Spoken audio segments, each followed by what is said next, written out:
हरियाणा के पलवल में आतंकी फंडिंग को लेकर बड़ा खुलासा हुआ है। 3 दिन पहले टेरर फंडिंग को लेकर एनआईए ने 3 लोगों को गिरफ्तार किया था, जिसमें एक का नाम सलमान था। सलमान से पूछताछ में पलवल की एक मस्जिद के बारे में जानकारी मिली।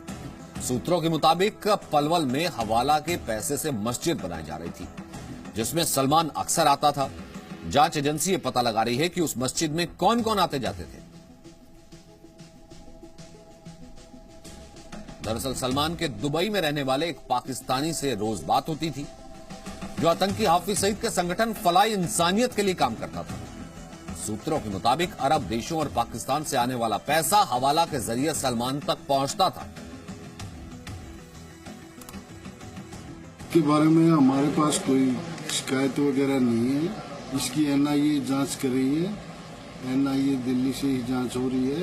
अब मैंने वहाँ मस्जिद में जाकर भी देखा है, लोगों से पूछताछ की है, इसलिए कोई बात नहीं आई है सलमान के खिलाफ हमारे पास। तो ये 84 गांव का जो है ना मस्जिद है, मरकज मस्जिद बनाई जा रही है। इसमें सब चंदा देरे बताए गए हैं। तो पलवल में जहां मस्जिद बनाई जा रही थी, वहां के स्थानीय लोगों के मुताबिक सलमान को फंसाने की साजिश हो रही है। 84 गाँव का हल्का हमारे तबलीग के एतबार से यहाँ जमा होता है।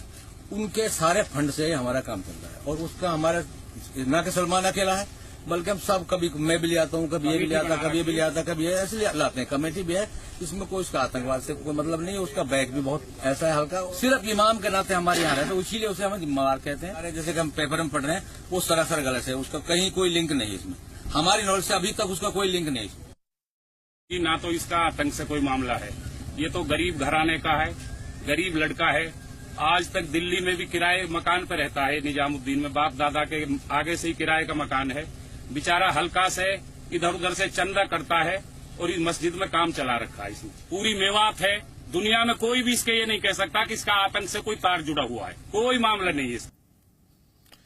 अब जो आदमी मनीष शुक्ला मेरे साथ जुड़े हैं। अब मनीष शुक्ला, जो आदमी आम लोगों के सामने सबब का काम कर रहा है, मस्जिद बनवा रहा है और धर्म के जरिए लोगों को जोड़ रहा है, अब उनकी नजर में तो वो होगा ना कि वो बुरा आदमी कैसे हो सकता है। लेकिन असल में जो इन्वेस्टिगेशन हो रही है उसमें क्या सामने आया? देखिए, सलमान के साथ 2 और लोग अरेस्ट हुए हैं और सलमान के बारे में एनआईए का साफ कहना है कि वो पाकिस्तान का जो हाफिज सईद है, उसकी संस्था फलाह इंसानियत है, उसके जरिए जो मिलने वाले पैसे थे वो हवाला के जरिए कश्मीर भेज रहा था और देश के अलग अलग हिस्सों में उस पैसे का इस्तेमाल आतंकी गतिविधियों के लिए हो रहा था। आप इस बात को अच्छी तरह जानते हैं सचिन कि कई बार जो पैसा है इसका इस्तेमाल बेसिस बनाने के लिए भी होता है। कई बार धर्म के आड़ में छुपने की जगह से लेकर के वहां पर पैसे को लगाया जाता है, जिससे एक वहां लोगों को रिक्रूट किया जा सके और आतंकी गतिविधियों में इस्तेमाल किया जा सके। एनआईए के जो हमारे सोर्स हैं वो ये कह रहे हैं कि वो इस बात को इन्वेस्टिगेट कर रहे हैं कि क्या ये जो फलाह इंसानियत का पैसा था, इस पैसे का इस्तेमाल इस मस्जिद को बनाने के लिए किया गया है कि नहीं। देखिए, लोकल को इस बारे में कोई जानकारी नहीं है, क्योंकि उनको ये नहीं मालूम कि एनआईए किस लेवल की जांच कर रही है।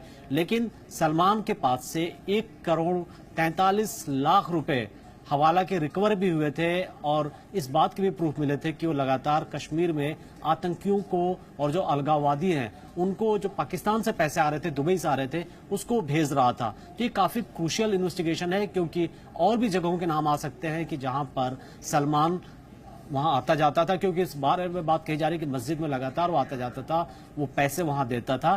तो क्या ये जो ऐसी मस्जिदें हैं, कई बार हमने बॉर्डर एरियाज में देखा है कि इस तरीके के स्ट्रक्चर खड़े किए जाते हैं जहां पर एक साजिश रची जाती है। तो इसी रोल को एनआईए इस वक्त इन्वेस्टिगेट कर रही है। जी मनीष, बहुत बहुत शुक्रिया फिलहाल इस बातचीत के लिए। तो अपने आप में कहीं ना कहीं ये बेहद चौंकाने वाली चीज है कि कैसे हाफिज सईद की संस्था से जुड़ा एक आदमी, आतंकी संगठन से जुड़ा एक आदमी, यहां पर भी उसकी फंडिंग आ रही, पैसा आ रहा है और ये मस्जिद में लग रहा था। बहुत बहुत शुक्रिया।